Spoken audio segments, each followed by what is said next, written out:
ప్రభాకర్ గారు, పొన్నం ప్రభాకర్ గారు, మీరు అధికారంలో ఉన్నారు, మీరు సవాల్ విసిరినరు.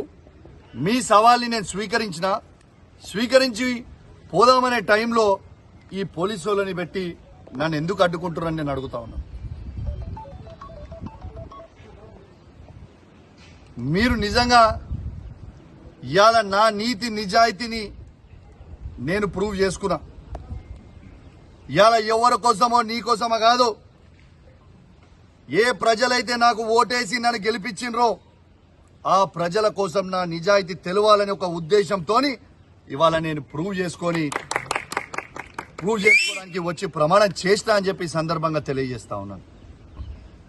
నేను పొన్నం ప్రభాకర్ గారిని ఒక్కటే చెప్తా ఉన్నా, మీకు ఫ్లై యాష్ లో మీరు 100 కోట్ల అవినీతి చేసిరని నేను బహిరంగంగా